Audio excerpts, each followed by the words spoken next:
to the Planning Commission's special session, which is a public hearing on the off-street parking code, which is under Title 23 zoning code. As we get going tonight, if there's anyone who would like to speak to the Planning Commission, please raise your right hand and just say "I do" after I'm finished. Right hand. Do you solemnly swear that what you're going to say tonight before this body is honest and truthful? Thank you. So this is a public hearing that was based upon case number 21-03, City Council Resolution R-10-21, request to consider amending Athens City Code, Title 23, Zoning Code, Off-Street Parking, and Table B, Off-Street Parking Requirements. The Planning Commission, was requested by City Council to take up this resolution as they were looking at amendments to the off-street parking section of Title 23. Some things I want to bring up to those who are with us tonight is that I want to remind people to sign in if you want to give testimony in opposition or being a proponent of this piece of legislation that we are considering tonight. Also want to remind everyone that we are broadcast live, and it will also be archived to where people can look at that in the future if they so choose to. And that can be assessed or observed on the city's website. We have also received several comments, written comments from citizens. We didn't anticipate as many as we did receive. To a couple individuals, I did say that I would read them and enter it into record, but all written documents that are received by this body are public record and will be entered into any testimony given tonight. My executive assistant has scanned those emails and they will be made available for review by anyone who chooses to look at them. Unfortunately, City Council Representative Chris Fall, who was the author of this amendment, is not able to be with us tonight. And the city planner, Paul Logue, will be here at some point in time tonight, but he had an appointment up in Columbus that could not be avoided. But hopefully he will be here tonight. If anybody wants to communicate with Councilmember Chris Fall about this legislation, they can certainly do so by reaching out to her at cfall, that's F-A-H-L, at ci.athens.oh.us. And of course, you can also reach out to the city planner if you have questions, and he can be reached at Paul P. Logue, L-O-G-U-E, at ci.athens.oh.us. Everyone who wants to give testimony tonight, you'll have 3 minutes. We do have a timer, and there will be a buzzer that goes off at the end of that 3-minute period of time, because there are a number of people here tonight who likely do want to speak to this. When you do speak before the Planning Commission, we ask that you come up to the podium here to speak, state your name, address, organization that you might be representing, if you are representing anyone else. And again, I stated that I would read a couple of the letters, because I did indicate to the individuals early on when they were coming in that yes, I would read it to enter into record. But again, just note that all of these are going to be available to anyone who wishes to see all of the written testimony that this body has received. So the first one that I will read aloud is, Dear Planning Commission, as I will most likely be unable to attend the hearing this evening about the Parking Ordinance amendment, I am sending us a letter of support. The reduction of parking minimums is a fantastic idea. Parking requirements hurt every single person in Athens. They drive up the cost of new builds and by requiring developers to buy more land and landlords to pave more yards. They keep people in poverty by raising rents to pay for parking. They endanger small children by creating hotspots of driver inattentiveness. Parking minimums also create literal hotspots, heat islands that make shopping dangerous for anyone with a health condition, not to mention their ecological disasters. They encourage corruption by politicians when developers strike tits for tats deals. Most of all, parking minimums lure more than what they seek to resolve. Cars that need to park, it's called inducing demand, and quite literally, it's as if you build it, they will come. And they have. Athens is full of cars. Athens is bursting with cars. And it goes on. And I will, again, have this entered into record. The second letter that I'm going to read, Dear Commission members, I am writing as a long-term resident of North Hill neighborhood, retired zoning board member, and retired city council member. The parking regulations as they currently stand for R1 neighborhoods are a core functional code that has stabilized our neighborhood and others for the past 20 years. I note that citizens review process that include those that have a historical perspective, knowledge would be an effective avenue to pull the community together to such a significant issue. No restrictions within 1,500 feet from a transit route in the city would have a significant adverse consequences on R1 zoning. This is just one issue that concerns myself and my neighbors. As a founding member of the Affordable Housing Commission, the proposed parking changes strikes me as a change that would have far-reaching effects on limiting the availability of quality housing stock in the city limits. I urge the Commission to vote down this measure as currently proposed. Michelle Pappy. Again, we have several others. They will all be entered into record, just not read out loud at this body, but you can easily look them up on the city's website. Okay, and again, just as a recap, the July 15th Planning Commission meeting, when the Planning Commission took this up as a case, they did hear testimony from several individuals who came before the Planning Commission, and the Planning Commission opted to table this resolution in light of our ability to have a public hearing such as that held here tonight. And that passed 3-0 with the county or the Planning Commission members who were in attendance. Would Director of Code Enforcement like to make any opening remarks in regards to this piece of legislation? Yeah, the staff has looked at this proposed change in regulations and did a little bit of review. We did have some comments and concerns, but would like to hear from the residents to see if there's any additional concerns pending coming up. Okay, thank you. Anyone wishing to speak may approach Mr. Wharton.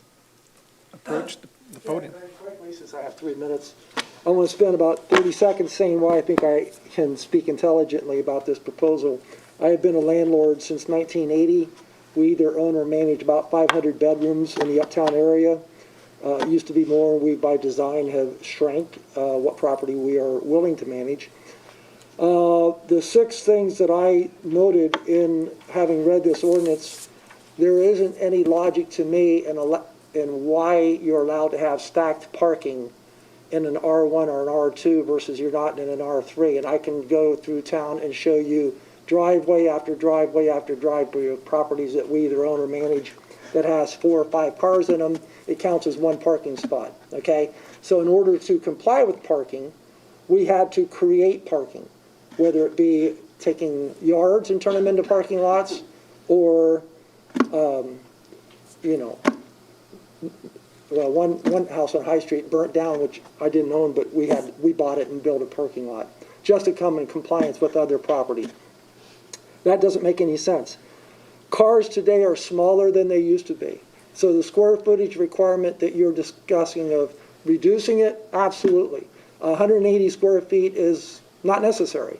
Cars are smaller. I would say somewhere in the neighborhood of 100 square feet would be adequate.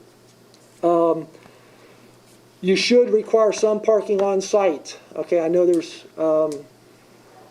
things being discussed about some of the uptown buildings that potentially would be converted into apartments. It's foolish to think that students today do not bring cars to this city. And anybody that says otherwise is just sticking their head in the sand. Having been a landlord for 41 years, there are more students with cars today than there ever has been as a percentage of our residents, okay? You do need to have some on-site parking, okay? And it's always been able to be accomplished. I follow what happens at Ohio State very closely. Any development that happens up there, there is on-site parking. If they're going to go to the grocery store at 6 o'clock and come back at 7 and unload their groceries, and they're parking on the street, and they say, well, I'll get up in the morning and move my car, morning might be 1 o'clock.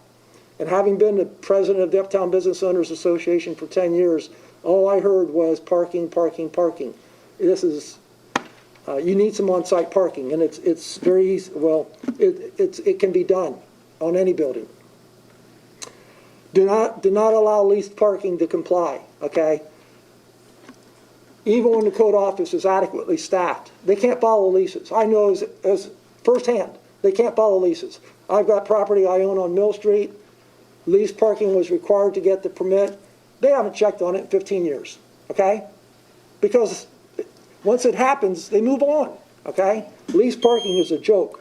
Oh, geez, I had a couple of good points, but I guess I won't give them. Okay. Thank you, Mr. Wharton. Yep. Again, just to remind everyone, state your name, your address, and whether you represent any group. Got it. Joan Kernansky, 56 Mount Street, Athens, Ohio. I'm actually representing myself. First, I'd like to thank the board for holding this public hearing. A lot of people have contacted me, were not aware of this. I sent them all the information I had. Some people couldn't make it because of various reasons, but I'm here, and I'd like to address two specific items brought forward because the attention given to these proposed code changes.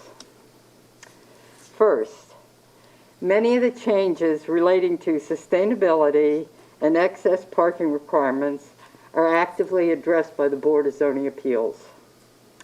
And I'm going to list several. Joint use parking has been recommended, proposed, and or approved for properties on Court Street and Richland Avenue. Reduction of required parking spaces based on a business recommendation has also been approved by the board, and that would be Menards, who said, we don't need all this parking. Our business plan shows A, B, C, and D. This is all we need. So we approved the cut back to their parking. Reduced size of individual parking space to accommodate smaller cars has been approved on several occasions to accommodate rental units' ability to meet parking requirements because more students are coming with cars but with smaller cars. By approving a portion of parking service utilizing brick, or sometimes it's called green paving, allowed a new development to meet its lot coverage requirement. Number 5, permitting installation of solar panels when such installations were not in compliance with city code. Approvals were given with minor conditions on the use of the space of the panels. All of the above were discussed in a public forum with input from adjacent property owners and those community members that had an interest in these cases. I would also like to say, in conjunction with the board, the code office does administrative work for the board and also has assisted in some of the recommendations that were put forward. What concerns me is that by codifying these parking and joint use changes as presented in this proposal, which gives final approval to the code administrator or code officer, thereby eliminating a public forum where public notification of proposed appeals can be addressed by interested parties. And if I have time to come back, I have my second issue, and if not, then I will send it in an email. Thank you. Thank you, Ms. Kornansky.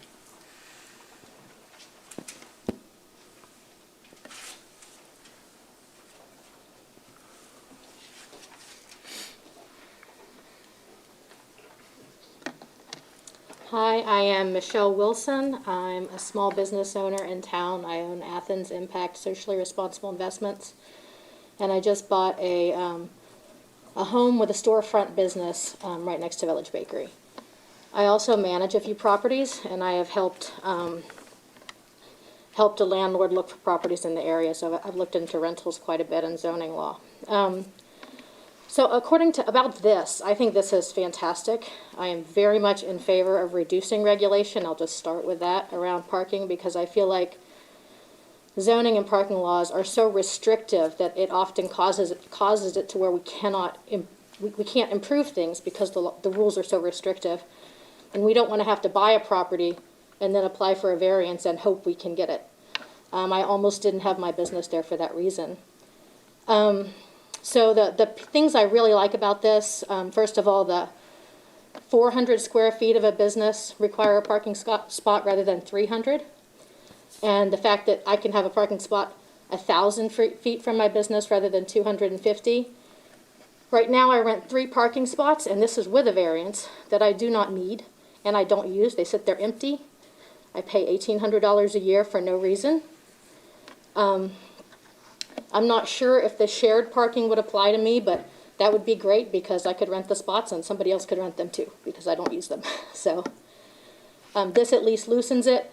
The one person that I rent from knows that they're the only person I can rent from because they're the only place within 250 feet. If we extended it to 1,000, there would be some competition, so at least I could have a fair price, and maybe several people. Also, I like the rule about parking changes near transit. If my business outgrows this house, which I expect it to one day, it has a boarding home. It can be a boarding home. It was in the past. And so I may have tenants that don't have cars because it's right by a bus stop. And I like the fact that there's a space for that. Because, that would be why somebody might choose to rent that home. Thank you. Thank you.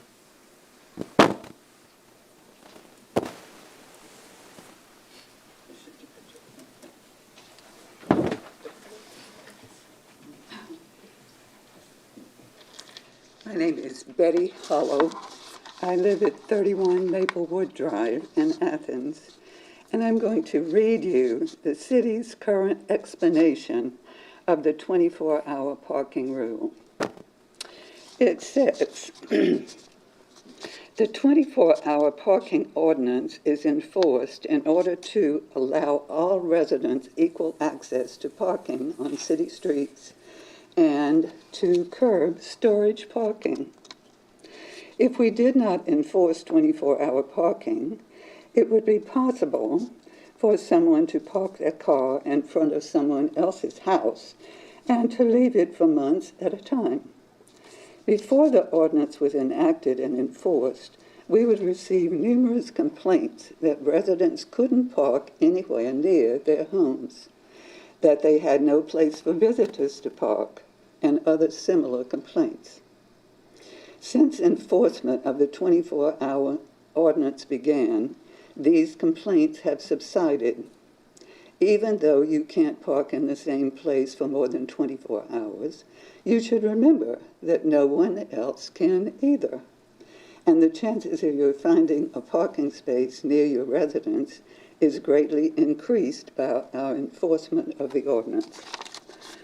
So, my concern, I live in a close-in neighborhood, my concern is that reducing parking regulations in close-in residential neighborhoods will take us back to the 1980s and the problem of storage parking that was only addressed in the late 1980s. Thank you.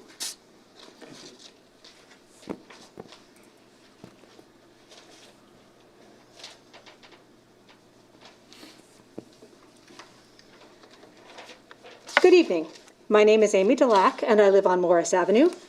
I'm speaking tonight in my capacity as Chair of the City of Athens Environment and Sustainability Commission, which is, quote, tasked with providing advice and guidance on measures and policies that protect the environment and ensure greater sustainability. The Commission has reviewed the proposed amendments and has passed a motion of official support from the Commission of this resolution on the grounds that the proposed changes will help the city achieve the goals of the Athens Sustainability Action Plan. First, and most importantly, humanity is facing a climate crisis, and we must dramatically reduce greenhouse gas emissions in order to avoid the worst impacts of climate change.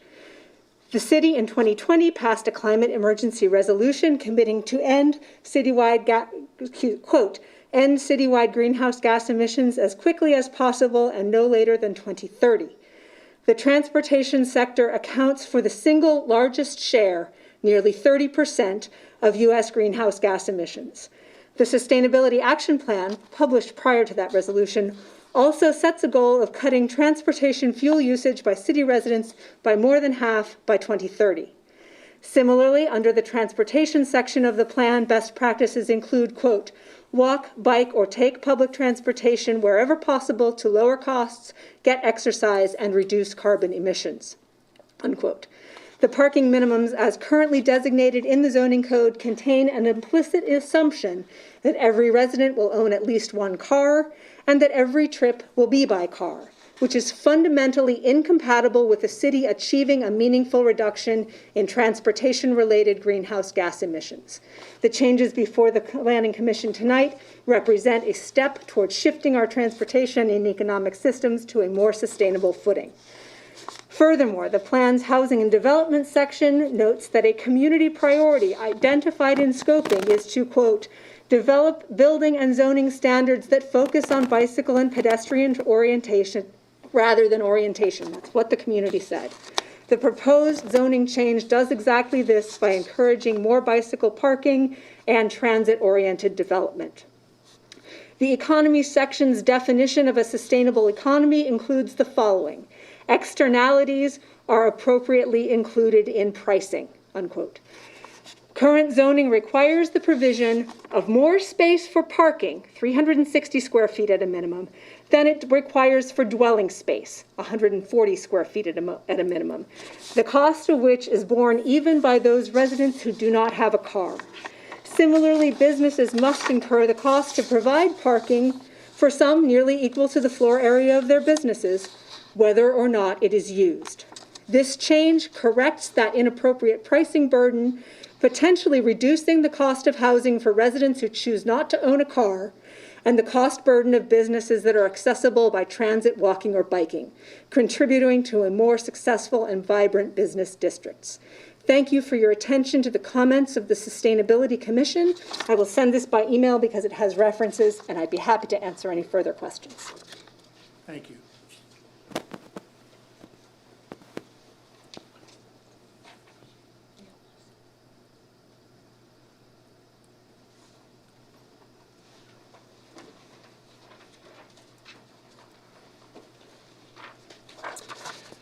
I'm Glenn Matlack. I live on Morris Avenue. I speak for myself. I support the resolution to amend the parking requirements. Based on my experience, the amended code would benefit the city by encouraging economic development and creating jobs for citizens of Athens and the surrounding county. Secondly, by maintaining the urban fabric of our uptown, which is one of our greatest treasures.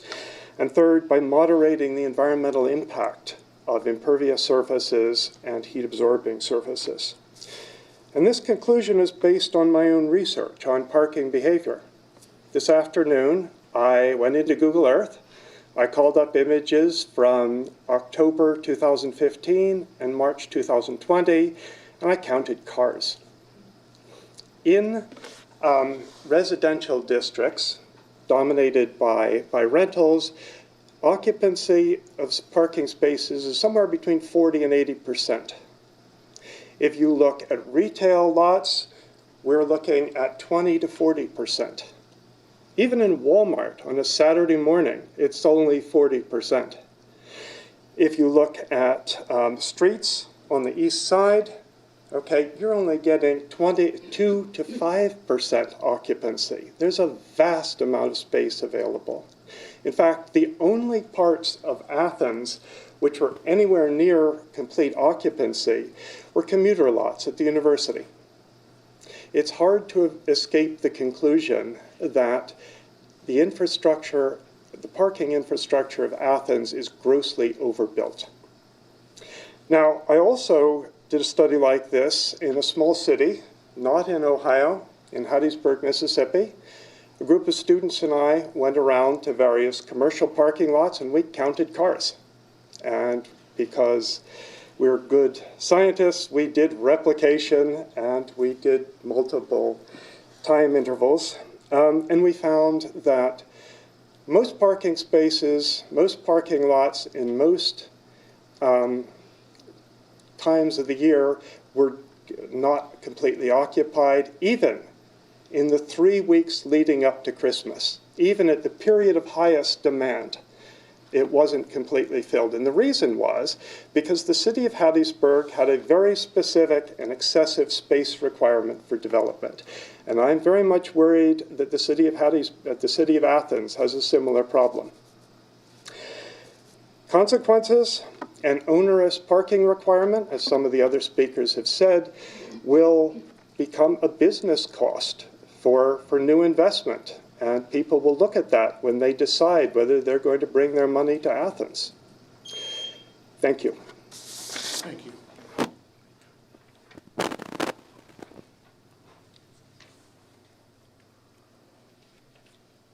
Anyone else that would like to speak?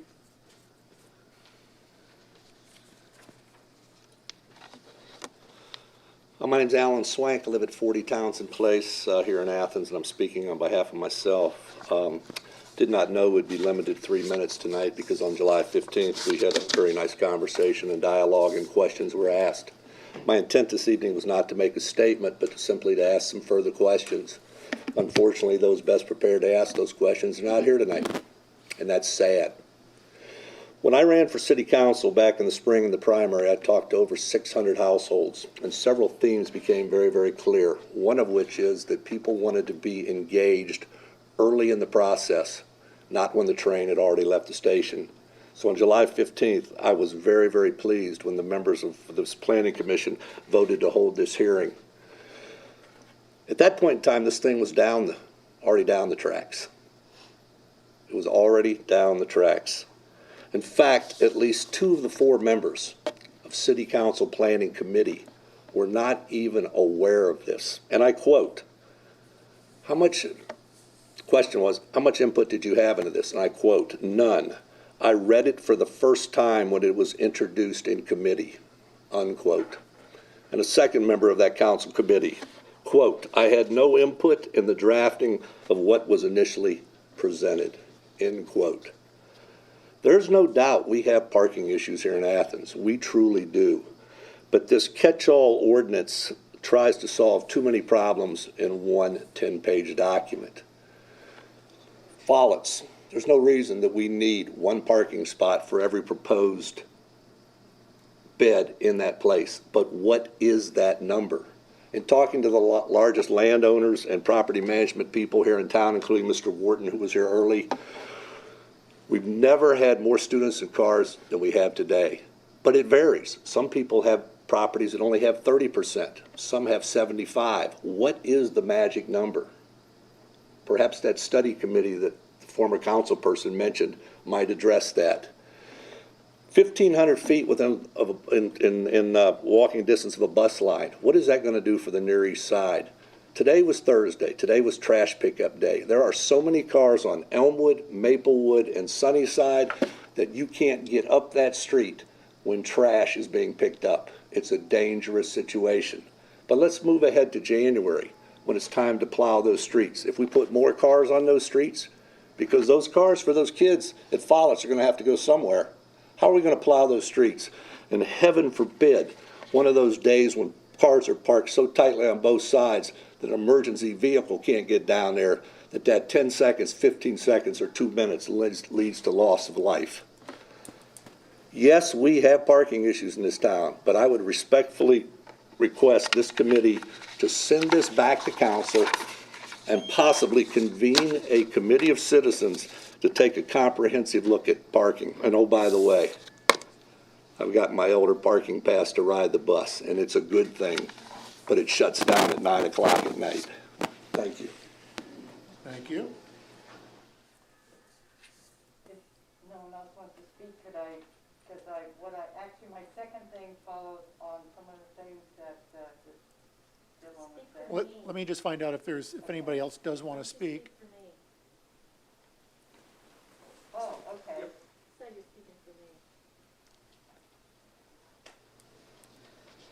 Good evening. Planning Commission, my name is Zach Rises. I am a renter in the city of Athens. I'm an Ohio University graduate, and I work with a small team. We run a business here in Athens and look to bring more young people into town to work, in addition to being university graduates. I'm here to speak strongly in favor of the zoning code amendments as proposed to the Planning Commission. In the interest of time and recognizing the 3-minute time restriction, I'll state that I believe that this legislation will have net positives for outcomes, or net positive outcomes for Athens, many of which you've heard today. The one that I would like to speak to, I'd like to speak to as a former member of the Affordable Housing Commission of the City of Athens. I heard that founding member of the Affordable Housing Commission and former council member Pappy also submitted testimony, and I would point to numerous studies done nationwide regarding the positive outcomes in cities that have reduced parking requirements on housing affordability.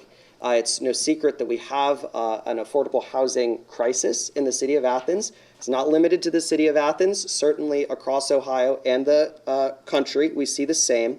And what data has demonstrated is that parking requirements add to the cost of housing by a significant margin. I believe the number is about 17%, give or take.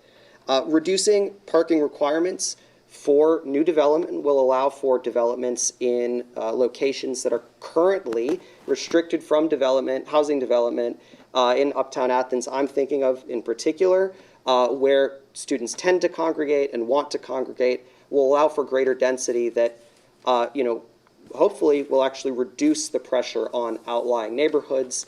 And of course, as a student, I can speak to the fact that when I did eventually bring a car to Athens, I did rent a spot on a university lot. I adjusted to that walk. I believe that my peers will do the same if pressured to do so. In conclusion, I believe that reducing these parking requirements is a very smart move for the city. It keeps us in line with what many other small towns who are looking to redevelop their downtowns are doing nationwide. I've seen this trend in my own work. And certainly, I think these changes to the national transportation landscape, smaller cars, different forms of transportation from bikes to buses, all make a reduction in parking requirements both necessary and positive for the city of Athens. Thank you. Thank you. Okay, so I'm going to speak for Betsy. She is, did not put anything together. Her address is on North Congress Street, and she's been a longtime resident of Athens. But my name again is Joan Kornansky, 56 Mound Street, and I speak for Betsy.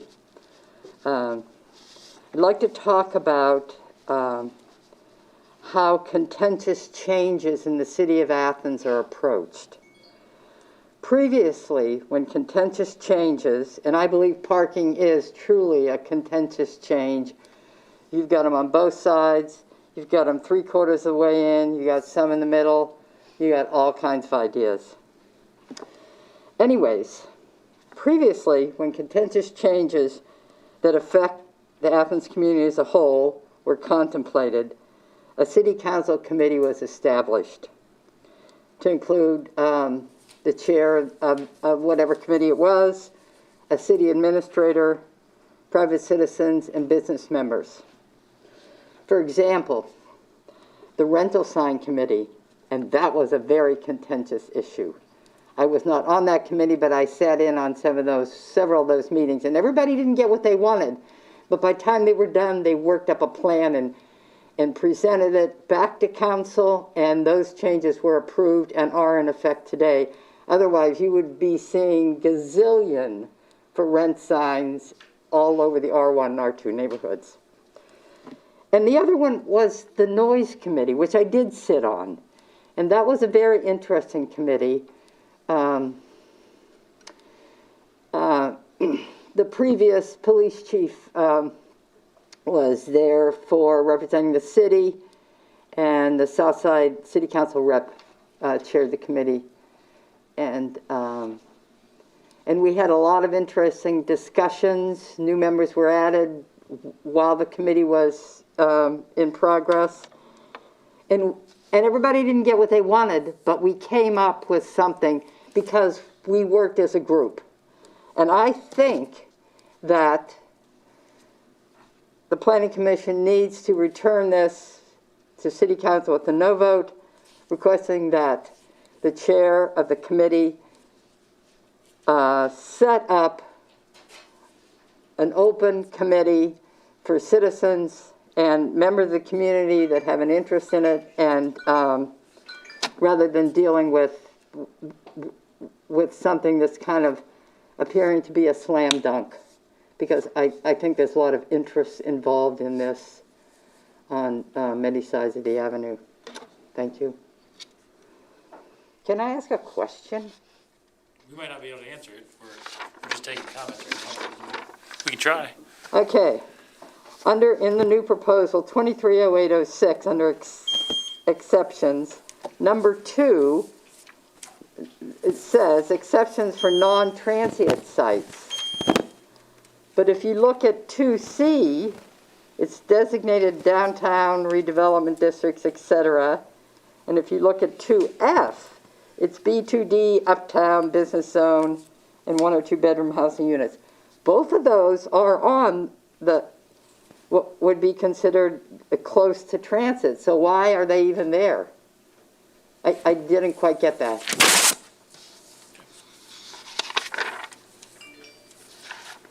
I guess that was my, and does anybody? I don't know. No. But you see how it is incongruent with what it's being stated there? Okay. Thank you again. Thank you.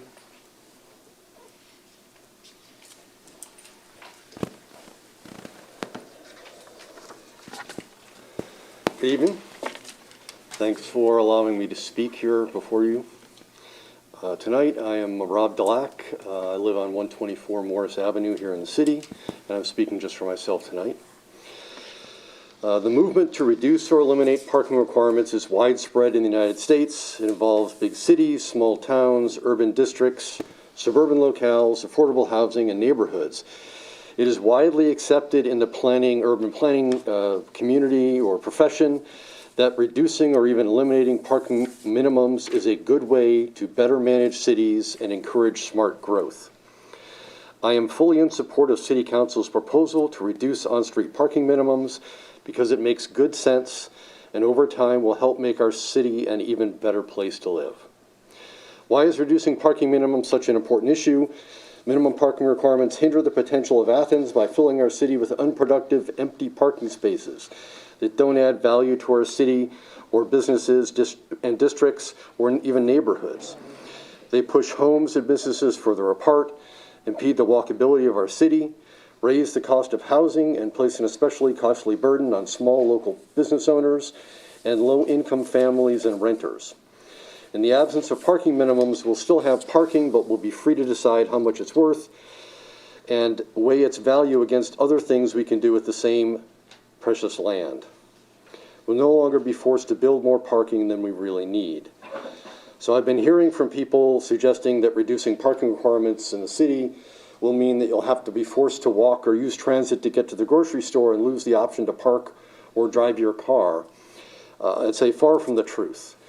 What it would do sometime in the future is enable options for tenants to either pay for parking as part of their rent or not, depending on their personal choice or economic situation. Parking requirements raise rent prices and inhibit development of affordable housing. Tenants who don't even own cars are often still expected to pay to cover the costs of parking in their rent, which increases the cost of rent by an average of 17% per a study that was cited already by somebody else, and that's across the United States. Over 10% of Athens city households do not own a car. So we're forcing those residents, many of them are people I know and you know, young professionals, musicians, service industry workers, elderly residents that no longer can drive, and that's going to happen probably to all of us eventually, to pay these costs. So why is city code contributing to forcing them to pay as if they owned a car? Clearly, this is an equitability and social justice issue as well. There is no such thing as free parking. Every parking space costs money, whether it is provided for tenants, for customers and clients by business owners, and those costs are passed on in the form of higher prices for goods and services. The transportation sector provides the highest proportion of greenhouse gases in the U.S. There's nothing more sustainable and climate-friendly than walking, biking, and riding transit, which are already viable options here in Athens. This proposal would help to encourage more people in Athens to reduce their number of car trips and effectively possibly live without a car, including off-campus students. In conclusion, reducing or removing parking minimums is not a crazy idea.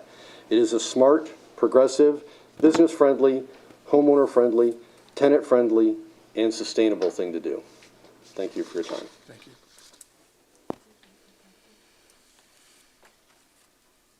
Is there anyone else who would like to speak before the Planning Commission tonight?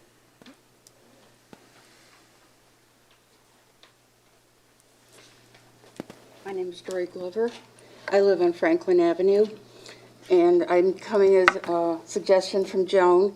Quite a while ago, it was brought up about permanent residents having permanent parking spot on their street. I live on Franklin, and I park on the street. There's no garage, there's no driveway, nothing.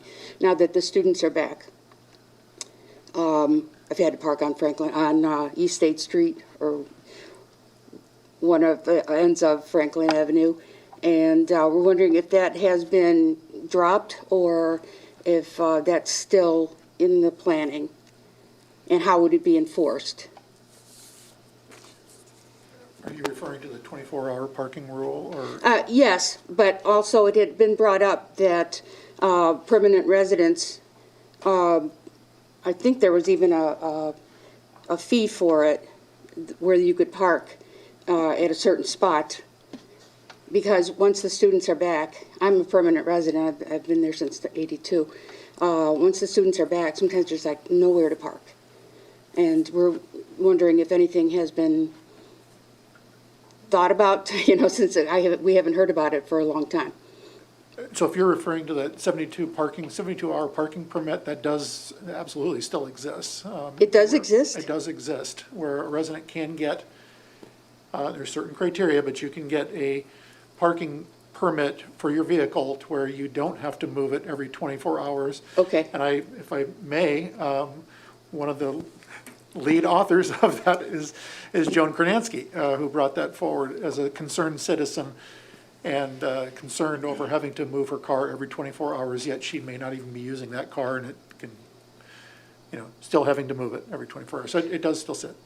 So the car would have to stay in that place for that whole time? I mean, what if you had to leave, or how do you mark that spot as your spot so that students wouldn't park in it? Yeah, well, there isn't a program for us actually designating a spot on any of the public streets for any resident in the city of Athens. That does not exist. So it's just giving relief from not having to move your car every 24 hours. It still becomes basically a hunting permit if you do move your car to find a space in which to return to. It doesn't hold that space. Okay, that's it. I wasn't clear about that because, yeah, I'm tired of paying $30 tickets. All right, that's all I had to say. Thank you. Thank you. Mr. Mayor, I've made my 3-minute statement. I have no statement to make, but I have a lot of questions, and I think a lot of people here also have questions. Would it be appropriate, not making a statement, but simply asking questions, I would guess of Mr. Riggs from the code office, to have those answered, which would help inform the 5 of you as to things that citizens are concerned about? Again, without making a statement, simply asking very specific questions. Would that be appropriate?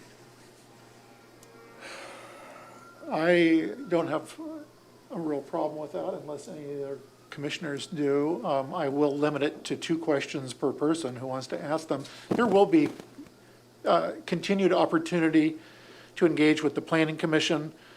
We will have a regular planning session meeting. I believe our meeting is going to be September 16th at 12 o'clock. That's a Thursday, as we continue to discuss this particular case, as well as take all the comments that everyone has provided to us today.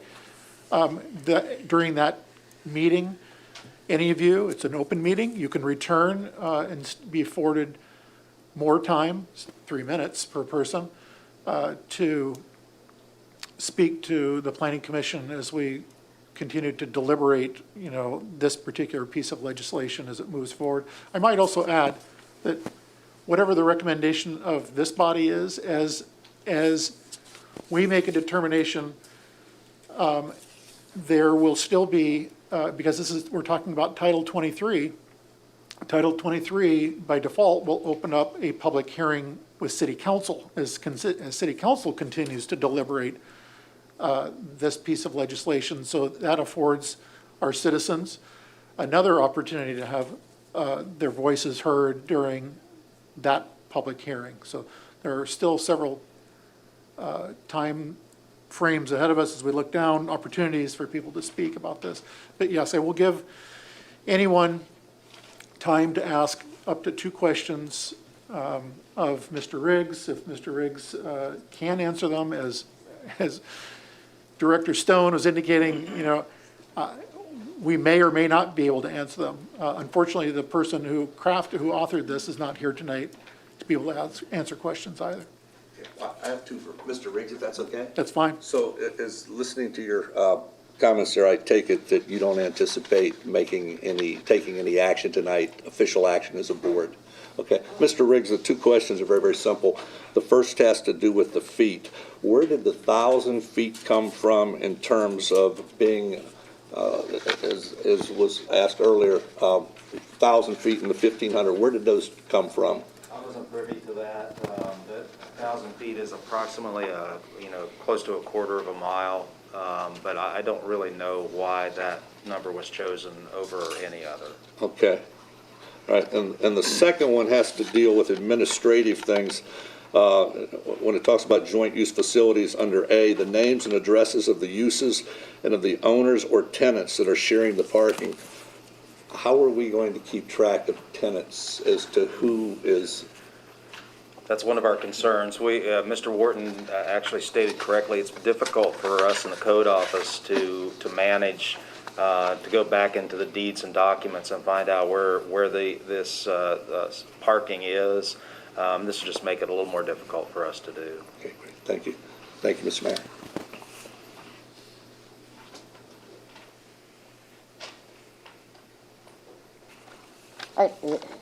There's a question for Mr. Riggs here.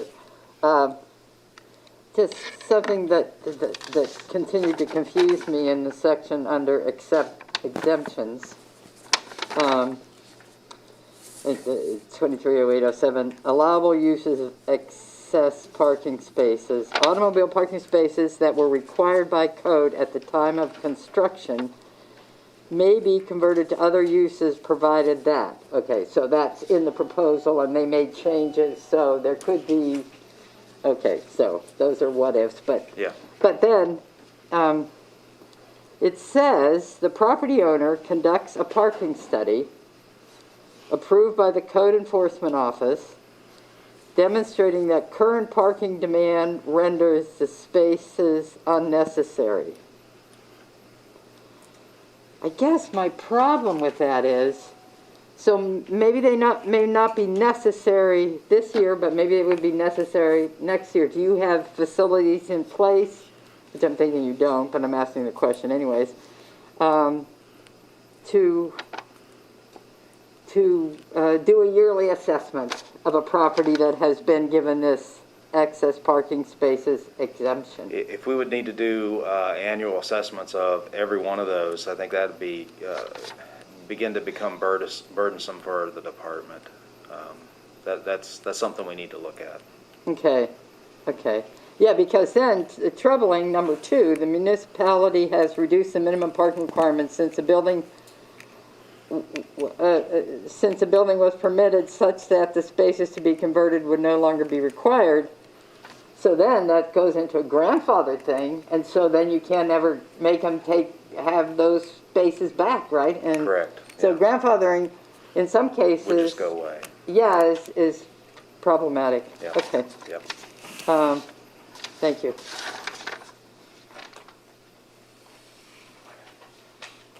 So I don't have a question. I just want to make a quick comment as the person with a professional office, which would fall under both of the things they just asked about. 1,000 feet is walking distance from an office, and sorry, and the idea of like my business, I can only see one person at a time. So if I can only see one person at a time, that would fall under an exemption like that. And that wouldn't change within that space. I would need to move to a larger space. I think the exemption makes sense for my business. Just wanted to say that.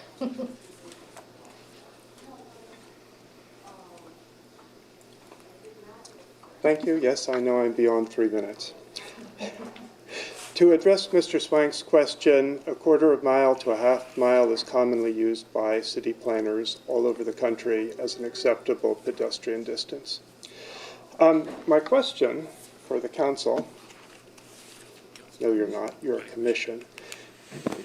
Question for the commission is, given that the 16 to 24 demographic within the United States is declining and is projected to decline for the next 10 years at least, and this is expected, this is manifested in the reduction in graduation of seniors from high school, and we are beginning to feel it in Ohio University.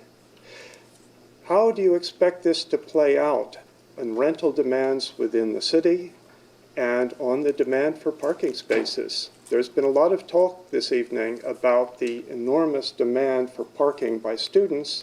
It looks to me demographically like that demand is going to be shrinking into the near future.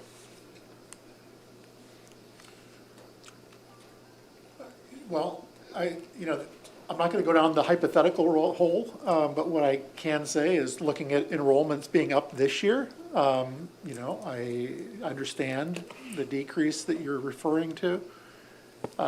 So it's an unknown in terms of what our city's population looks like in the near future. And again, no idea what it's going to look like in the distant future either. It is an unknown, but the numbers are against us. And I think that the pressure, we can anticipate a decline in parking pressure. Thank you.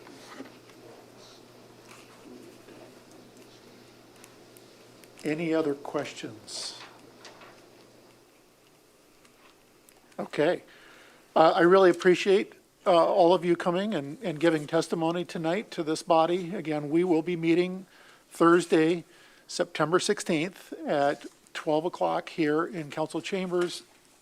to where we will continue to discuss this particular case as we move forward. And as I'd indicated, that as it moves on, whatever the advisement is of this body on to city council, that city council will be taking it up likely in some fashion.